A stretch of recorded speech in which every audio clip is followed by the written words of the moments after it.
Alhamdulillah hadana subul salam wa fahamana min syarriyat khairil anam. Asyhadu an la ilaha illallah wa la syarika lah dzul jalali wal ikram. Wa asyhadu anna sayyidana wa nabiyyana Muhammadan abduhu wa rasuluh.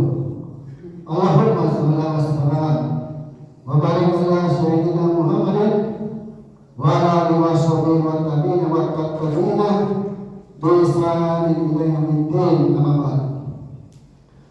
Fa ya ayyuhal muslimuna usikum wa nafsi bi taqwallah wa ta'atihi la'allakum tuflihun.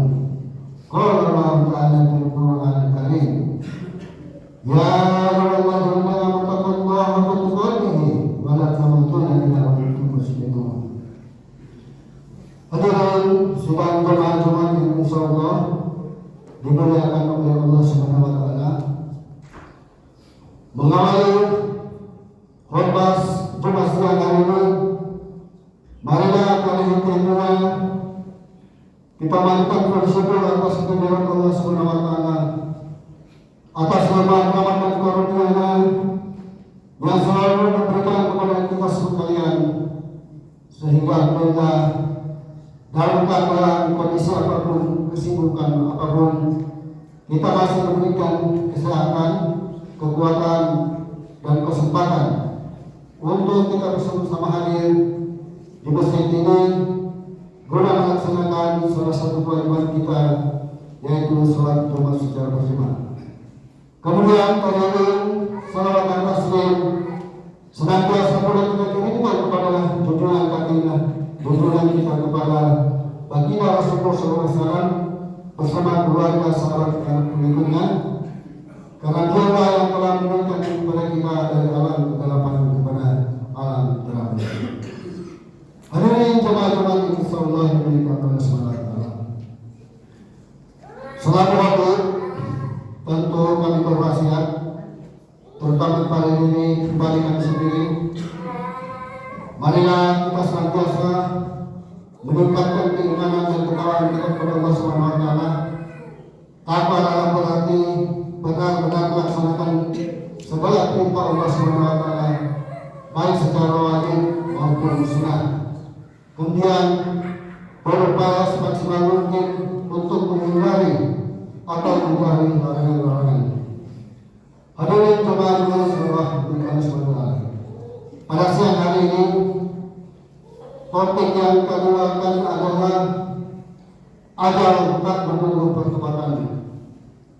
Hadirin jemaah insyaallah Allah Subhanahu wa taala, ayat-ayat ini sering kita dikagetkan adalah segelintir orang-orang yang tidak sabar untuk menunggu kematiannya, sehingga mereka berbondong-bondong untuk jembatan Bantara sana melakukan pembunuhan atas diri sendiri atau melakukan terjun bebas.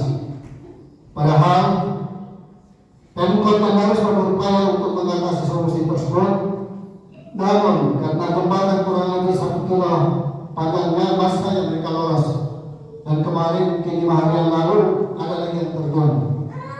Kemudian dia di kasus itu dia sempat menyamarkan diri dan ditolong oleh aparat, namun akhirnya kabarnya meninggal di rumah sakit. Ini cuma masuk kalian. Perbuatan pemuda atas berat sendiri tidak dibenarkan dalam agama Islam. Sebagaimana dalam surah An-Nisa ayat 29 sampai 30 yang di dalamnya berbunyi, janganlah kamu membunuh dirimu, sungguh Allah Maha Penyayang kepadamu. Dan barang siapa yang berbuat demikian dengan cara melanggar hukum dan sunnah, akan kami masukkan ke dalam neraka. Yang demikian itu bagi Allah. Sehingga hadirin sekalian, untuk pelajaran bagi kita dengan segala apapun mungkin problematika yang kita hadapi, tetap kembali kepada Allah Subhanahu wa taala. Sesungguhnya kematian itu lama atau cepat akan kita dapat. Kullu nafsin za'iqatul maut. Semua yang bernyawa akan mati, akan merasakan kematian. Hanya orang-orang yang tidak sabarlah dengan menempuh cara yang tidak benar.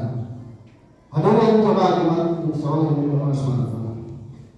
Pada hakikatnya manusia adalah makhluk yang tidak pernah lepas daripada perbuatan dosa. Setiap hari atau bahkan setiap waktu kita secara sadar maupun tidak sadar sering melakukan perbuatan dosa melalui tindakan maupun perkataan atau lisan. Ketika kita terjerumus dalam kemalan dosa, Allah SWT memerintahkan kepada kita untuk selalu bertobat kepadanya, meminta ampunan supaya menyadari bahwa kita adalah hamba yang berdosa. Baginda Muhammad pernah bersabda, "Kullu bani Adam khata'un wa khairu khata'in at-tawwabun." Semua manusia pernah berbuat salah, dan sebaik-baik orang yang salah adalah orang yang banyak bertobat. Hadis riwayat Ibnu Majah. Hadis ini secara tegas mengatakan bahwa di antara sifat yang melekat pada manusia adalah berbuat salah. Sedangkan orang yang paling baik di antara orang yang berbuat salah adalah yang segera bertobat dan meminta ampunan kepada Allah setelah melakukan kesalahan. Hadirin jemaah-jemaah yang dimuliakan Allah, kita semua harus yakin bahwa Allah adalah Tuhan yang mampu mengampuni atas dosa hambanya. Dalam salah satu hadis diriwayatkan Rasulullah pernah bersabda, "La ilaha hatta tabalullah hatta yaqumus samaa, thumma tubatullah alaikum."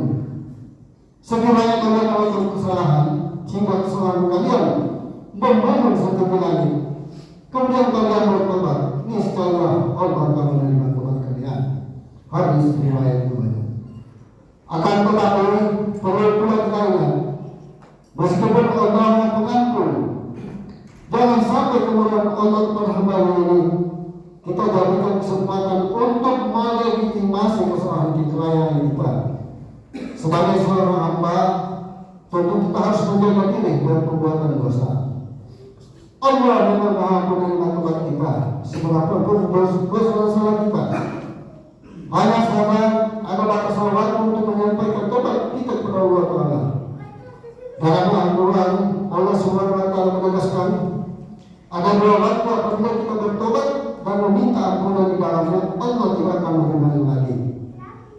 Yang pertama, ketika nyawa sampai tenggorokan, Allah berfirman, "Walau sa'atul tawbati lilladzina ya'maluna sayyi'ati hatta idza hadara ahaduhum al-maut qala inna tawbatul anna wa lilladzina yamutuna wa hum kufar ulaika a'tadna lahum adzabun alima." Artinya, dan tidaklah tobat itu diterima oleh Allah dari orang-orang yang berjalan kejahatan dan hingga apabila datang azab kepada surga kepada mereka, barulah yang mengatakan, "Sesungguhnya saya bertobat sekarang." Dan tidak pula diterima tobat orang-orang yang mati sebelum mereka dalam kekafiran. Bagi orang-orang itu telah disediakan siksa yang amat pedih. Quran surat An-Nisa ayat 18. Hadirin jemaah-jemaah insyaallah dimuliakan oleh Allah. Tentu diterimanya tobat seseorang hamba ampunan Allah akan nikmat dan agung anugerah bagi orang yang berbuat dosa dan terjerumus ke dalamnya. Selama kita terus menerus melakukan perbuatan dosa tersebut, para hamba akan melakukan sesuatu kemaksiatan karena adanya faktor hawa nafsu dan godaan syaitan, sehingga mereka pun bertobat sebelum nyawa berada di dunia. Rasulullah bersabda, "Inna Allah ta'ala yaqbalu tawbata wa yuhibbunan yubardir." Sesungguhnya Allah Ta'ala menerima tobat hambanya selama nyawanya belum sampai di tenggorokan. Yang kedua, ketika kiamat tiba, firman Allah Ta'ala dalam surah An-Nam ayat 128, "Hal yanzuruna illa tatiyahumul malaikatu aw ya'tiya rabbuka aw ya'ti ba'du ayati rabbuka yawmal ya'ti ba'du ayati rabbuka la yanfa'u nafsan imanuha lam takun amanat min qablu aw kasabat fi imaniha khairun min tasarruf inna muntasirun." Yang mereka nanti Tuhan lain hanyalah kedatangan malaikat kepada mereka untuk mencabut nyawa mereka, atau kedatangan siksa Tuhanmu, atau kedatangan beberapa ayat Tuhanmu pada hari hari datang yang dari Tuhanmu. Tidaklah bermanfaat lagi iman seseorang kepada dirinya sendiri yang belum beriman seperti itu, atau dia belum mengusahakan kebajikan dalam masa imannya. Katakanlah sungguh oleh yang sesungguhnya kami berguna. Ayat di atas menegaskan bahwa tobatan iman seseorang yang baru yang lakukan hari kiamat tidaklah berguna, sebagaimana tidak bergunanya iman Firaun ketika baru menyadari kuasa Allah di saat dia tenggelam di laut merah. Allah Subhanahu wa taala bersabda, "Inna Allah ta'ala yabsutu yadahu bil laili liyatuba muslimin nahar wa yabsutu yadahu bin nahar liyatuba muslimin laili hatta tatlu'a syamsu min maghribiha." Sesungguhnya Allah Ta'ala membentangkan tangannya pada malam hari agar pelaku keburukan pada siang hari bertobat. Allah juga membentangkan tangannya pada siang hari agar pelaku keburukan pada malam hari bertobat. Hal ini terjadi sampai matahari terbit dari barat hari kiamat tiba. Hari syariat Allah. Jemaah sholat Jumat rahimahullah. Akhirnya marilah kita berdoa kepada Allah Subhanahu wa taala semoga kita termasuk golongan orang yang ketika terjerumus dalam perbuatan dosa segera bertobat dan kembali kepadanya. Amin amin ya rabbal alamin.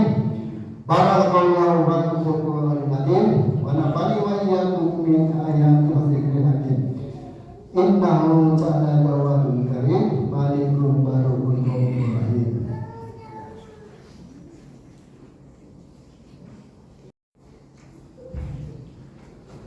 Alhamdulillah wassalatu wassalamu ala asyrofil anbiya wal mursalin wa ala alihi wa sahbihi ajmain.